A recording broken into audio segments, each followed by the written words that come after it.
Is school choice a good thing for families and children? Will it improve education outcomes, or will it hurt our public schools? Hi, I'm Richard Nelson, host of the Commonwealth Matters. Amendment 2 is on the Kentucky ballot on November the 5th, and it would open up the opportunity of school choice to parents across the Commonwealth, but there's strong opposition. Joining us to talk further is Dr. Gary Houchens, a professor of education administration and director of educational leadership, the doctoral program at Western Kentucky University. Dr. Houchens is a former state school board member, a public school teacher, principal, and he's currently on the board of EdChoice Kentucky and also a scholar with the Bluegrass Institute. Gary, welcome to the program. Thanks, Richard. Always great to be with you. Let's start with the language of the Amendment 2. It's on the ballot November the 5th. A lot of people are just learning right now that there's a constitutional amendment that addresses the issue of school choice in Kentucky. And this is what it says: to give parents choices in educational opportunities for their children, are you in favor of enabling the Kentucky General Assembly to provide financial support for the education costs of students in kindergarten through 12th grade who are outside the system of common public schools by amending the Constitution of Kentucky as stated below? Then this is what it says. It is proposed that a new section be added to the Constitution of Kentucky to read as follows: the General Assembly may provide financial support for the education of students outside the system of common schools. And then it goes into statute references there in relation to the constitutional amendment. Gary, that is the long and the short of it. Pretty clear in that it opens the possibility for school choice in Kentucky. As it is, school choice is not allowed because of a state Supreme Court ruling a little over a year and a half ago that said, look, if there's going to be any form of school choice, whether it's charter schools, whether it's educational opportunity accounts, any kind of choice whatsoever, the Constitution needs to be amended. Now here we are. So, Gary, we'll start with this. What is the impetus of offering choice to students, to parents who want an alternative to public schools for their children? What's the rationale behind it? Well, I think we recognize in this state that education is a public good and that it's worthy of public investment and public support. But choosing a school for your child is one of the most individual and personal choices that a parent ever makes. And the question is, who is in the best position to decide what kind of learning environment is best for any given child? And most Kentuckians believe that that's parents themselves.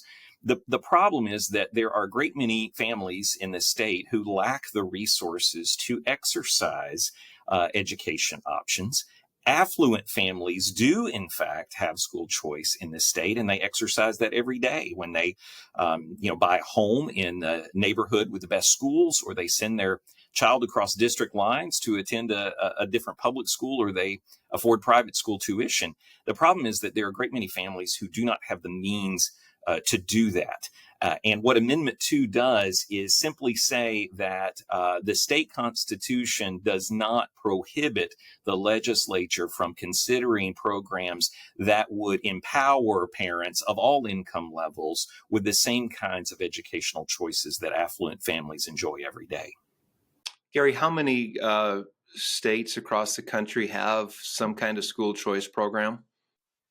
Virtually every single state in the United States. When you look at the map of the country, Kentucky and North Dakota are alone in terms of denying families education options. Every state that borders us has one or more school choice options.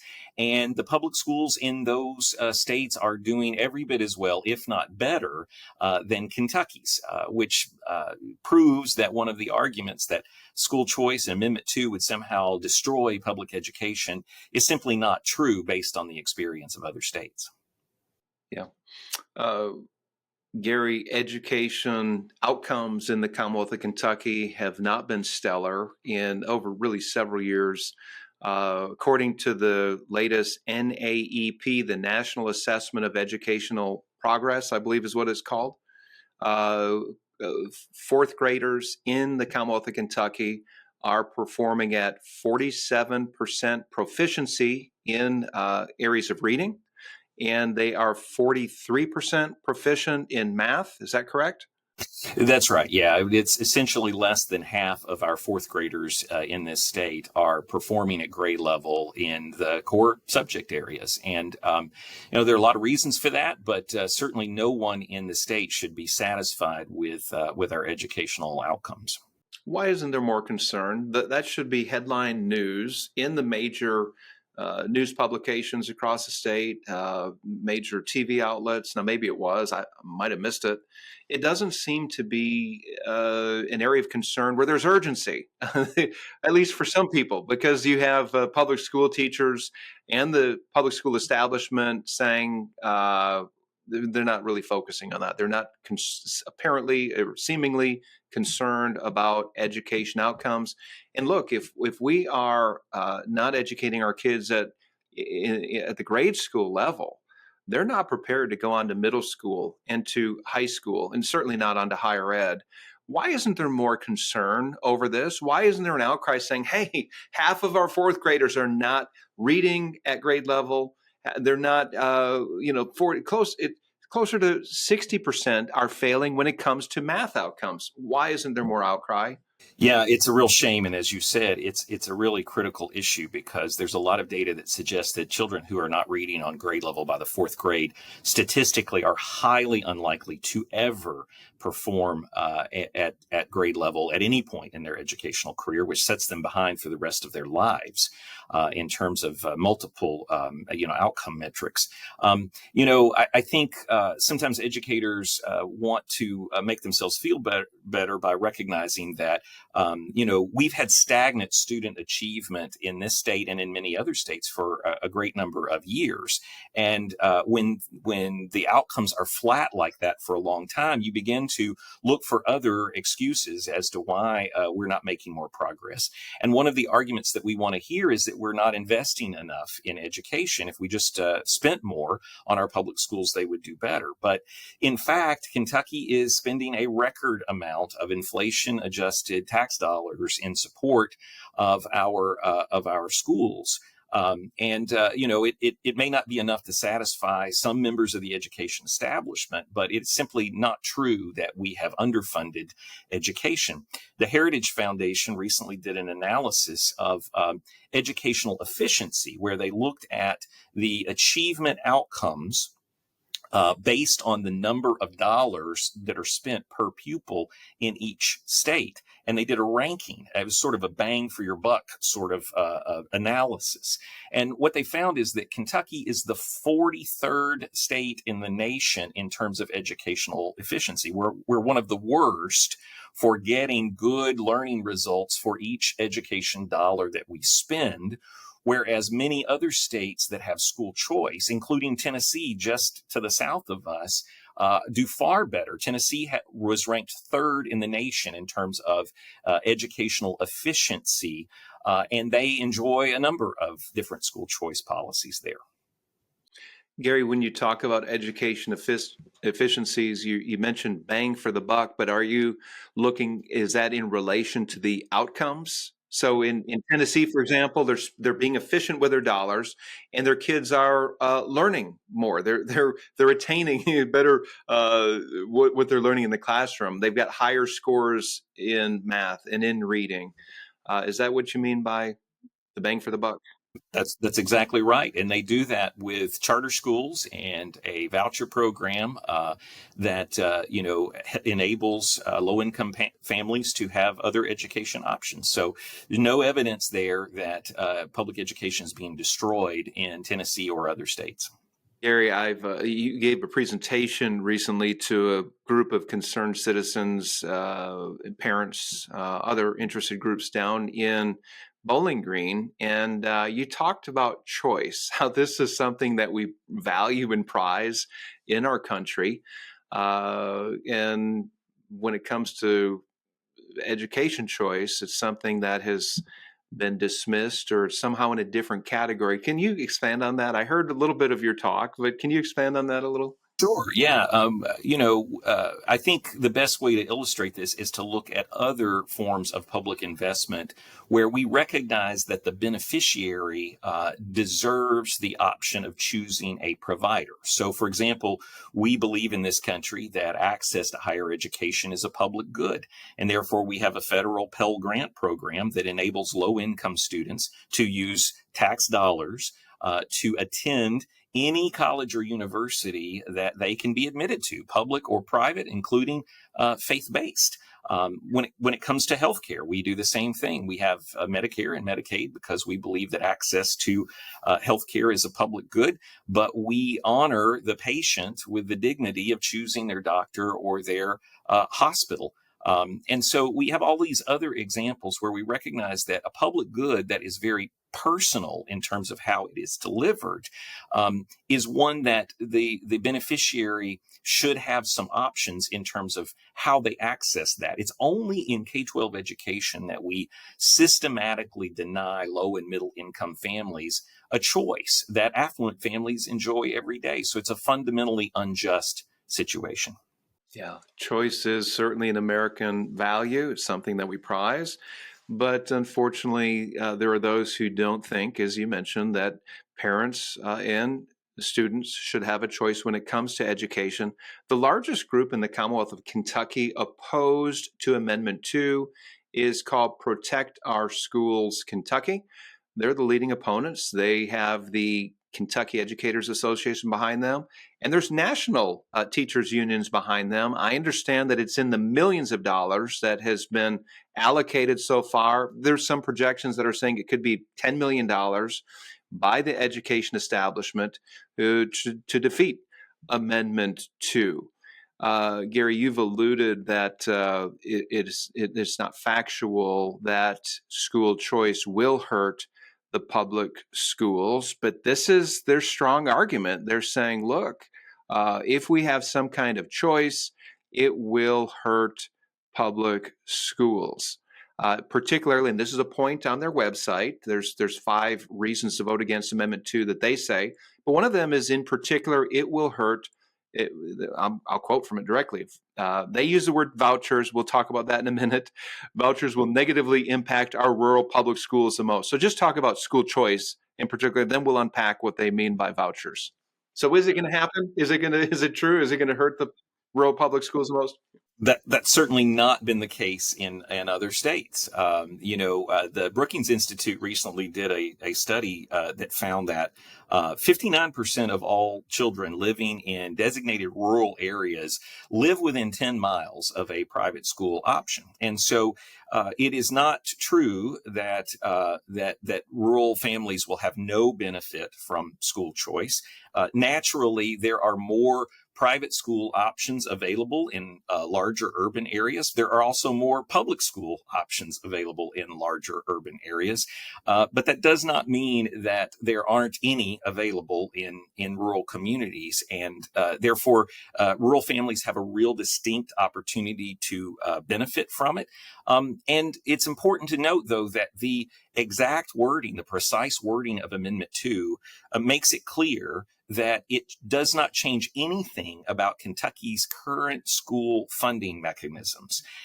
And what that means is that the dollars that are set aside by the state to educate each pupil, it's called SEEK dollars, those cannot be used for any purpose other than for educating students in the public schools.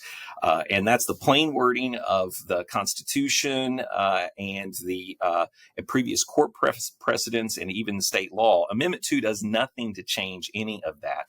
The funding for school choice under Amendment 2 would have to come from a separate line item in the biennial budget, the same way that a road project or a veterans hospital is funded.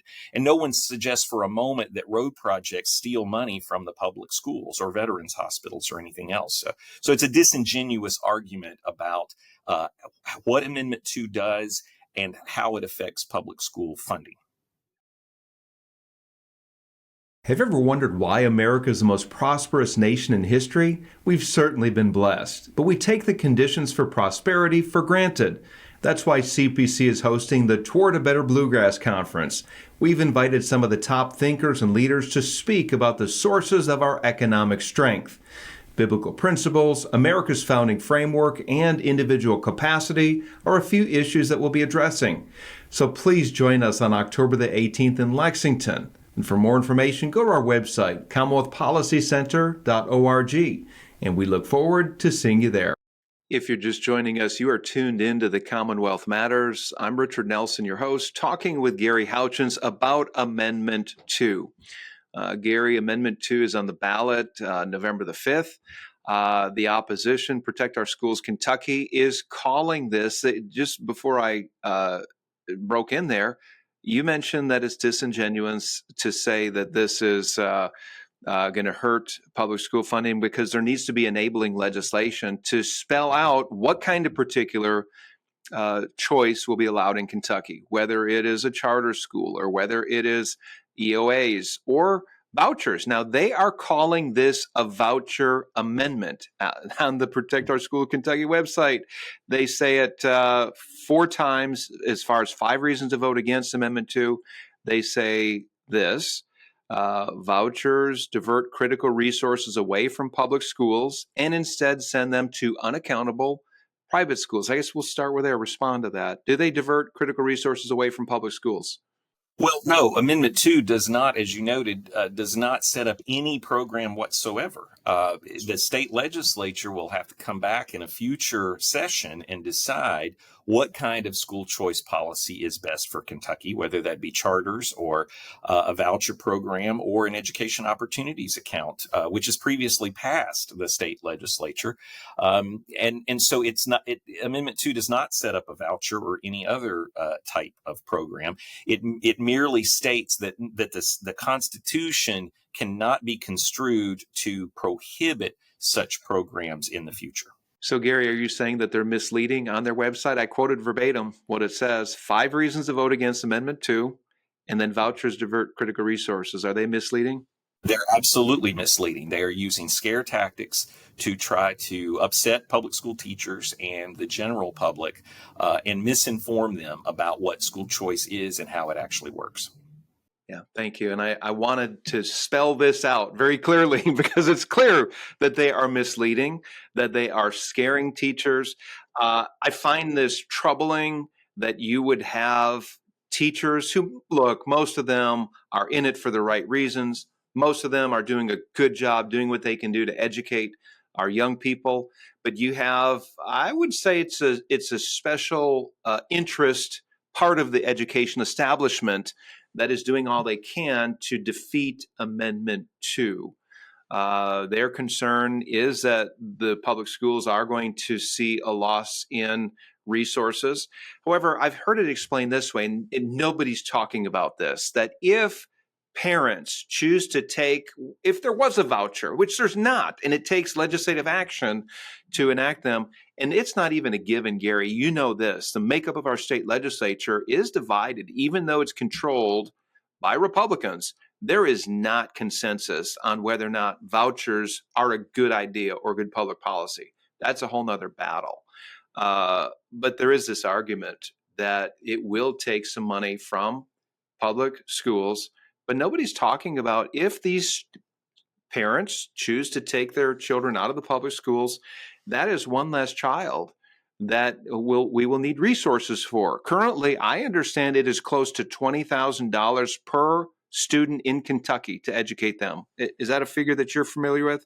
Yes, that's approximately the combined dollars from state, local, and federal sources. So this is why school choice programs in other states typically have a positive effect on state budgets, because students who participate in school choice are typically educated at far less money per pupil than students in the traditional public schools. And so you actually wind up saving money in the coffers of the education system when students are educated elsewhere. You think about just the state allotment alone is on average $4,200 per student. That's adjusted from community to community based on the needs of students. But you just think about a homeschooling family. Every homeschooling family saves the state $4,200 a year because they're educating their child at home. And those parents continue to pay their property taxes and their income taxes and support the public schools. And so what you get there is you get one less student in the public schools, but the exact same amount of local property tax dollars supporting the school. And that's why you have a net positive effect. You actually wind up with more dollars to spend on the students who are remain in the public school system. And Gary, yet this is the strong argument by the teachers union. They're saying we're going to lose resources. Some have said, and they've jumped the shark on this, that it's going to destroy public education. Right? Destroy, that's pretty extreme. Are there any other states, though, where we've seen significant decrease in public school funding to the point where it's hurt the public schools, where they don't exist anymore, where they... Are you aware of any cases like that? Absolutely not. No, that is a falsehood. And in fact, if you look at other states, particularly the state of Florida, Florida is one of our largest states in terms of population.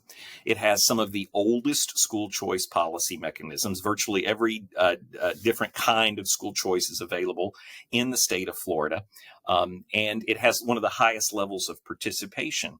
And yet, Florida's public school students outperform Kentucky's public school students across nearly every demographic variable. The other interesting thing about Florida is that, there are about 3 million students in K-12 education in the state of Florida. Roughly half of those, 1.5 million, are attending a school other than their assigned public school. So lots of participation in school choice. And yet, 85% of all students educated in the state of Florida continue to be educated in traditional public schools.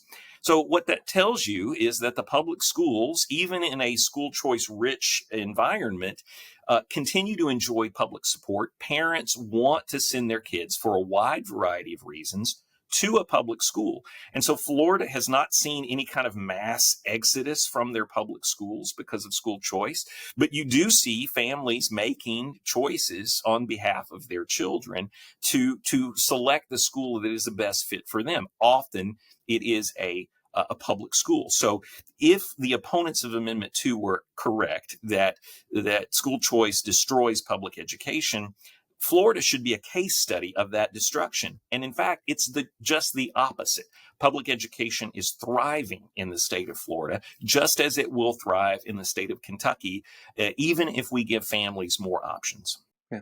Gary, is this because when parents have a choice, you have some kind of competition taking place? Is this school choice in Florida encouraged or prompted the public schools there to strive for another level of excellence? Is that what's happening there?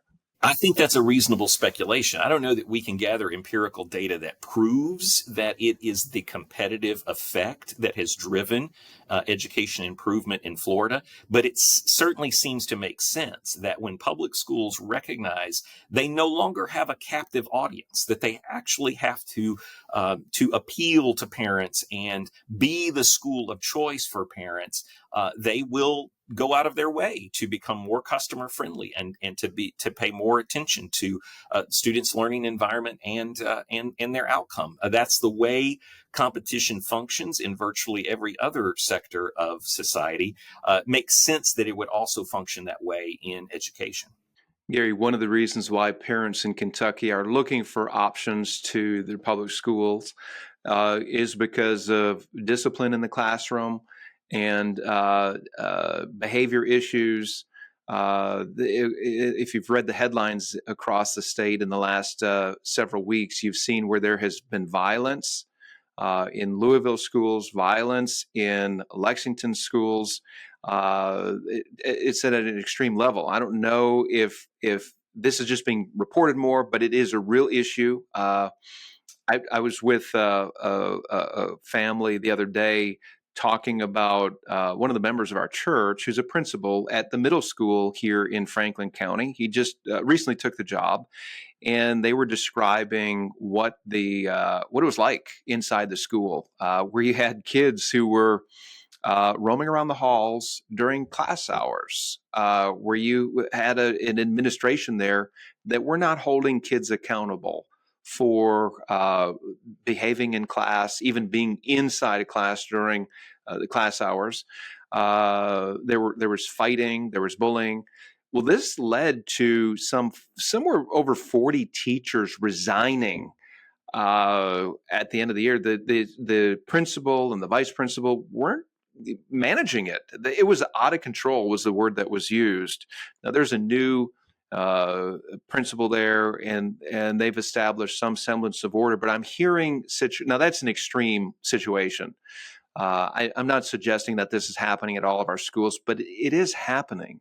And parents are looking for public schools that have order, where there is discipline, where if a student is a threat to others, that there are consequences to that. Is this your understanding of why parents are looking for school choice? And maybe I'm blowing this out of proportion, but are you aware of this situation of schools that are just not being managed well? You're absolutely right. Not only do you hear it from parents, but you hear it from teachers as well. There's actually a number of different, national polling sources of teachers that express their grave frustration over the level of student disciplinary problems that they're facing in their schools and the lack of administrative support that they're receiving for this. And sadly, it's not just in urban schools. I hear from teachers who work in rural areas where they are also seeing these record levels of severe student disciplinary issues, and the district acts as if they are helpless to be able to manage. And so, what we know is that parents value a safe learning environment for their children above almost every other factor that they take into consideration when choosing a school. Obviously, they value, the student learning outcomes as well, but a safe learning environment is their top priority. And so families who have financial resources, they take very careful pains and spend, a lot of their own money to make sure that their child is in a safe place. Low income and middle income families should not be trapped in situations where they're worried about sending their children to school because they lack those kinds of options. Yeah, very good. Gary, I want to go back to the Protect Our Schools Kentucky organization and the 5 reasons to vote against Amendment 2. We've already established that they're calling this a voucher program to mislead, to scare teachers and public school administrators, but they use this term over and over. So we know that they're misleading, but I do want you to address this. And as I quote from their website, they say vouchers are wildly expensive and present runaway budgetary costs well above most projections and fiscal notes. Is there any basis in fact to what they're suggesting here? No, there's not, because what they do in those analyses is that they'll often calculate the total amount of public investment on behalf of those families. That's an important thing to keep in mind, is that, the media and our opponents want to talk about this being an initiative to give public money to private schools. It's not at all what it's about. It's about empowering parents. Families are the beneficiaries, and they get to decide how those dollars are directed. But even when you look at the amount of money that other states spend on their school choice initiatives, those dollars are offset by the cost savings that occurs to the state's education budget, because those students are being educated in a different environment and for far less money per pupil. And so Arizona is a great example that gets thrown up a lot. Arizona has a universal education savings account, a program that would not be permissible in Kentucky, even if Amendment 2 passes. But the notion that that school choice has cost Arizona's education budget has been refuted, including by the Arizona Department of Education, which has pointed out that that's simply not true, that the cost savings that has occurred to their state as a result of school choice has far outweighed the costs of investing in these families so that they could have other options. So it's beyond misleading. It is dishonest to make these kinds of claims. Again, going back to another one of their dishonest claims. Again, this is from Protect Our Schools Kentucky from their website. They're saying vouchers mostly subsidize existing private school students. Speak to that. Right. So this is a bit of a half truth that they are looking at. What they look at is in states like Indiana last year, the majority of the students who participated in school choice also attended a non-public school the previous year, but that's because those programs have existed for many years, right? Those programs are long-standing in states like Indiana. So certainly in any given year, a lot of the students who are participating also participated in the previous year. So it's a really misleading use of the numbers based on the families that are engaged. And the truth is that there are families who perhaps were sending their child to private school before they had the opportunity to participate in a program like this. But they were working multiple jobs. They were sacrificing their own retirement investments. They were going without health care because it was that important to them that they be able to choose that school for their child. And that's a fundamentally unjust situation. No person should have to sacrifice their own retirement or health care in order to find a school that works for their kids, right? And so part of what school choice does is help families who are already making unreasonable sacrifices to exercise school choice in the first place. Very good. And then finally, on their website, they say this amendment is another attempt to attack public education and undermine the backbone of our communities, our public schools. Absolutely not. I mean, I'm approaching my 30th year working in the realm of education, and the vast majority of those years have been working directly or indirectly in support of our public school system. If I were a part of a conspiracy to destroy public education, then I've been going about it in a very odd way for nearly 3 decades, right? The bottom line is that this is not about public schools or private schools. It's not about homeschools. It's about who should have the right and opportunity to choose a school for their child. And of course, it's parents. Parents are the ones who have that right. And I want every family to be able to exercise the same kinds of opportunities that I've been able to exercise for my children. I know most families will continue to choose a public school. We know that by the experience of other states, but it's not up for me to decide for another family the learning environment that's best for their kids. And that's what Amendment 2 does, is make sure every family has that opportunity. Very good. Gary, it just dawned on me. You are the public school establishment. Very much so. Yes, sir. You teach at Western Kentucky University, a public school. You are training future public school administrators. You've taught as a teacher in the public schools, and you were a principal in a public school as well. Yeah, the product of public schools. I have 5 degrees, counting my high school degree, and 4 of those 5 degrees came from public institutions, right? So here's my question. Why are you in favor of school choice? Doesn't this undermine all that you've done? Well, nearly 30 years in the establishment of education has given me the opportunity to visit probably more than 100 schools. And what I've learned from that experience is that no school, no matter how good it is, can be the perfect fit for every single child. And that's why we have to have school choice to empower parents to figure out what is the best environment for their child. So, Gary, you're being pragmatic. You truly want what is best for each family and each student. It's not about funding, and I've heard this phrase before, not about funding a system, but it's about supporting students, and it's about their education outcomes. And I think that's a very important distinction to be made. So, Gary Houchens, man, it's been great to have you on the Commonwealth Matters. I don't know if you have a last word to say to somebody who might be confused or right on the don't know what to do when it comes to this Amendment 2, which again will be on the ballot Tuesday, November the 5th is Election Day. Early voting begins on Thursday, November the 1st. What final words of advice would you have for those parents or voters just not sure about this yet?